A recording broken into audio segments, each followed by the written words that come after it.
The Brian and Kenzie Show. On Q101. Brian and Kenzie on Q101. Something happened in that last break that I guess I just didn't catch. Okay, we were talking about the Super Bowl commercials. I want to point something out that's going to kind of set the stage here a little bit. Today is Case's birthday, okay? Happy birthday, my guy, Case. Thank you, brother. My wife, Megan, made him a Mountain Dew cake. That's right. He's been nibbling on it all morning. Yeah, it's fun. Like a dog. Well, you put a cake in front of me. What am I supposed to do? Not eat it? I know, but he didn't cut a slice and then eat it in a plate. He just started eating pieces of it with a fork, a big cake for everybody, and instead just started munching on it, and it is amazingly delicious. You say it's a cake for everybody, but I think a lot of people would be turned off if they found out that it was a Mountain Dew flavored cake. It's so delicious. It's really good. Your wife killed it. Yeah, you're a lucky man. There's a recipe. It's a lemon cake, I believe. I'll have Megan post the recipe later. Oh, yeah. We'll get on that. She's not busy or anything. Yeah, no, only has a job supporting our baby, paying for daycare. So I'm 25 today, which 25, is relevant. big year. My dad used to say, when all of us turned 25, and I was the last son to turn 25 because I have 3 older brothers, he was like, things are different now. You're a quarter century old. Uh-huh. No more effing around. Stop being an idiot. And you didn't really listen to that advice, did you? No, I'm still an idiot. Oh, my God. But that was a speech my dad gave me at 25. Myself and Kenzie, who's on maternity leave, got him a gift certificate to Reckless Records. I'm running it back from Christmas because I know you loved it so much. It was fantastic. I was able to buy a bunch of records over Christmas. The Bridget Calls Me Baby EP, among others. Wow. I'll go back there today and buy more stuff. Okay, so here's what happened in the last break. So I'm pointing out the Case is 25 years old, and he just mentioned about how, it was before my time. That's the worst excuse ever for not knowing something because he knows a lot of stuff before his time. But when he doesn't want to acknowledge that he doesn't know something, you use that excuse. I know a lot of people that use that excuse. That movie came out before I was born. So what? It's out in the ether. You guys sit there and watch TV all day long, you can come across this movie. I feel like I'm being portrayed in an unfair light. Despite the fact that I was born in 1999, I love old music. We just played the Lemonheads, one of my favorite bands of all time. You're proving my point. I love old music. I love old TV. I'll read old books. I love old sports.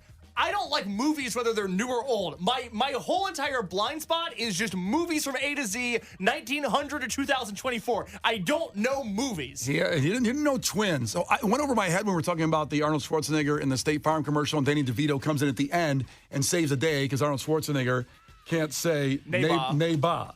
It's such a good commercial. And here's the end of that when Danny DeVito comes in. Thank you, Agent State Farm.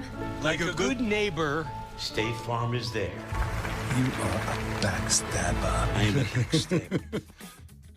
So Case doesn't know the movie Twins. No, so I made the comment. I said, God, DeVito and Schwarzenegger, if they're in the same room together, what do they talk about? I can't imagine they have anything in common. They're quite literally built so different. Yeah. I can't imagine them having any common ground whatsoever. I kind of let that comment go, just thinking, okay, fine, we'll keep moving on in the break there. But I didn't realize what Case was saying, that he hadn't seen Twins and knew that they were best friends. Yeah, little did I know DeVito Nation listens to the show. The text line, this was like when we do Golden Ticket and everybody wants to win free concerts for a year. They're like, oh, you don't know the movie Twins? No, I've never heard of the movie Twins. For example, we have Gavin Rossdale of Bush coming up here in just about 20 minutes. He's going to call up the show. Do you not know Bush because they started 16 Stone was 30 years ago? Chemicals Between Us was my alarm clock for a long time. Okay. All right, good. I just don't know movies. And God forbid I don't know a Danny DeVito movie. With Arnold Schwarzenegger, it's hard to avoid. It's on every weekend on TNT almost. I don't believe that's true. It is. Listen, let me give you the premise of the movie. I've got the IMDb synopsis pulled up. You want to read it or you want me to read it? Well, I can read you read it since you don't know what the movie is. See if you like what they say. Go ahead. All right, Twins in 1988. The synopsis is, a physically perfect but innocent man goes in search of his long-lost twin brother who is short, a womanizer, and a small-time crook. Does that sell you on the movie? No, because I don't buy that Danny DeVito was a womanizer. What the hell are we doing here? Well, at that point, you don't know. I mean, I guess if you've seen a movie commercial trailer in 1988 when the movie came out, you'd know Danny DeVito was in the movie. He wasn't handsome in the 80s. Well, that's just mean. If you find Danny DeVito sexy, text it and let me know. I don't believe anybody does. I want to know, man, woman, whoever. Child, if you're into Danny DeVito. Now, there's something interesting. I found a nice stat about this movie. So it was $18 million to make that movie in '88, which is, I guess a lot of money back then. How much was it? Just $18 million. That's still a lot of money. But here's the thing, why it was so cheap. Instead of taking their salaries, they liked each other so much and wanted to work together. They collectively took 40% of the film's box office and rental returns instead. Wow. They took no salary, Danny DeVito and Arnold Schwarzenegger. You know what happened? What's that? The movie grossed $216 million, resulting in the biggest payday for either of their careers ever. No kidding. No kidding. I had no idea. I assumed before that State Farm commercial, they had never been in the same room together. They didn't know who each other were. Danny DeVito was going to have to explain who he was to Arnold Schwarzenegger. Schwarzenegger wasn't going to understand it. I'm sorry I've never heard of the movie Twins. Are you really sorry? I've never seen people get riled up like this. An hour ago, I said adults shouldn't be allowed to play piano, and people were like, good point, Case. I agree. I don't know. Twins, everybody freaks out. People wanted to kill you last week because you didn't know anything about garlic parm wings. You didn't know that was a real wing. Right. And now, because you didn't see the movie Twins, get him! Take him down! I'd like to humbly apologize to our listeners out there. And happy birthday, by the way. Thank you, brother. Yeah. The Brian and Kenzie Show. On Q 101. The Brian and Kenzie Show. On Q 101. So, have you heard the Rock and Roll Hall of Fame nominations are out? In just about 5 minutes, Case and I will give you our ballots of who has been nominated. You can only pick 6, so we'll have that going there in a couple seconds. But first, Rock and Roll Hall of Fame, Green Day, already in there. Their hometown in San Francisco. GTFO, a trip to San Francisco to see Green Day. And we have a bunch of people that have qualified with the $100 Visa gift cards online, thanks to our great friends at Benton House and Automotive and Boost Mobile. So let's just pick up somebody random here. We'll talk to all of our people that are qualified, like Adam and Hobart. Adam, ahoy. How's it going? Good. How are you? Great. Tell me what Green Day means to you. 90s music at its best. 90s music at its best. Pretty simple and to the point. And Dookie, of course, they'll be playing in its entirety when they come here to Wrigley Field. And they're also American Idiot with that show with the Pumpkins. But you know what? You're going to see them before then in San Francisco. Let's go. Oh, my God. That's awesome. That's awesome. You're going, man, to see Green Day in San Francisco. Congratulations, Adam. Thank you so much. The Brian and Kenzie Show. On Q 101. The Brian and Kenzie Show. On Q 101. We absolutely have to convince Billy to play Siamese Dream as long as Green Day is playing Dookie and American Idiot at Wrigley Field coming up in August on the show with Green Day. We got to convince Billy to do Siamese Dream. They haven't confirmed or even said they want to do that.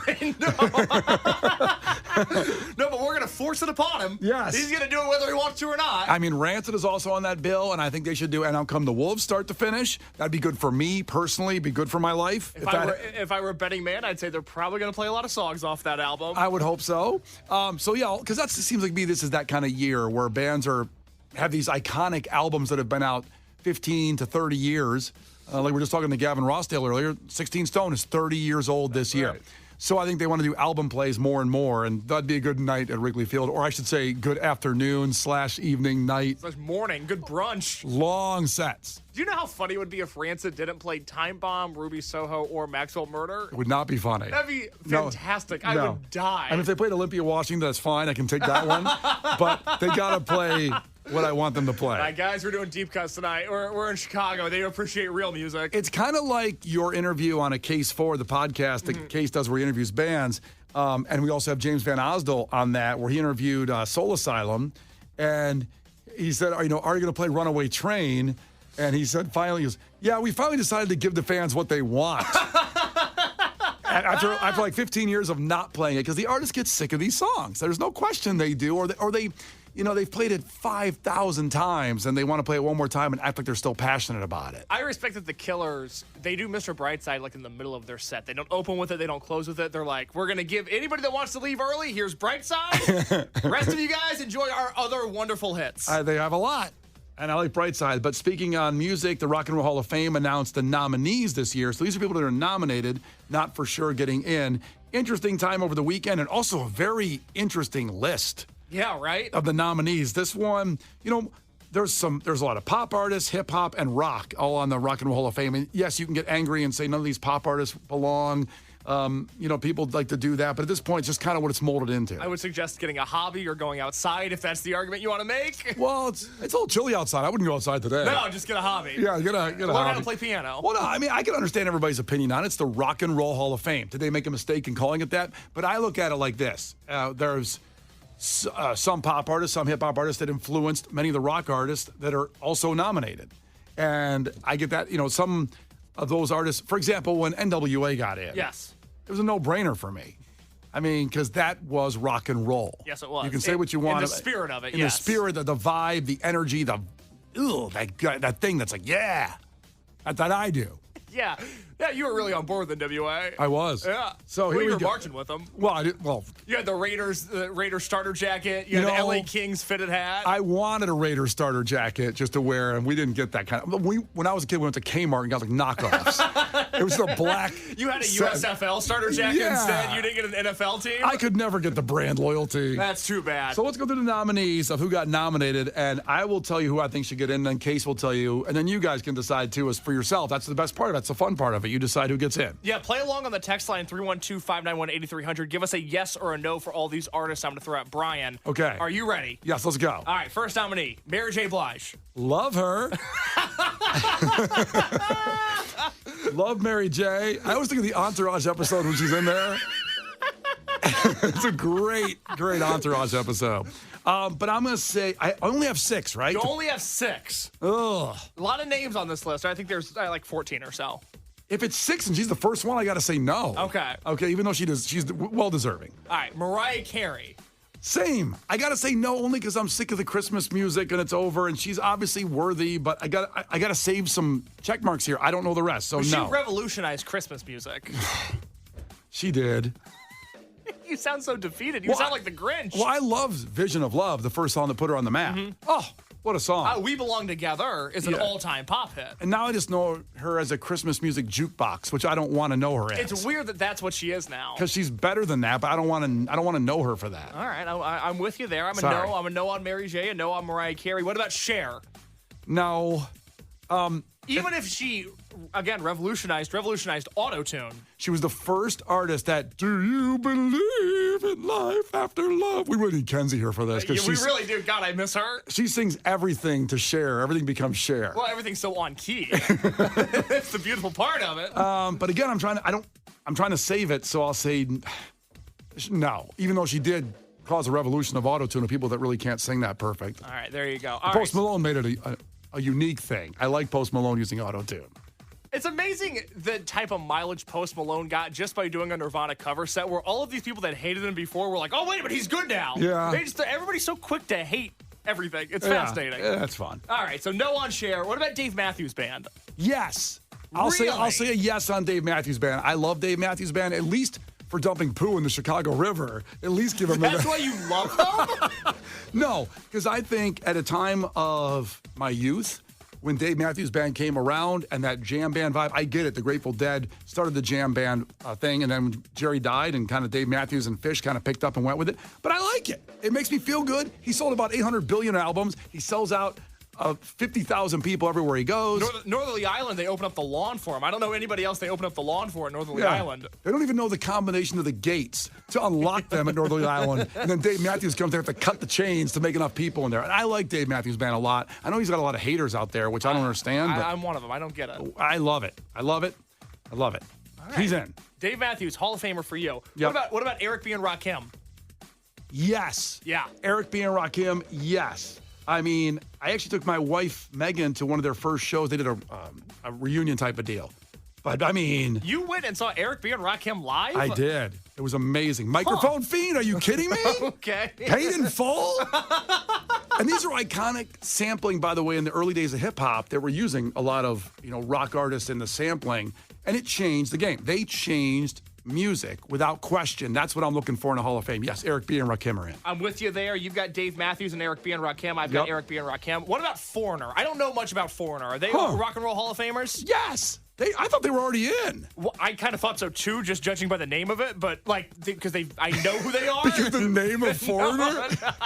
Everybody gets in now. That's not what I'm saying. You got to put Foreigner in. I remember hearing an interview with Weezer where they talked about being influenced by Foreigner. What's the big Foreigner hit?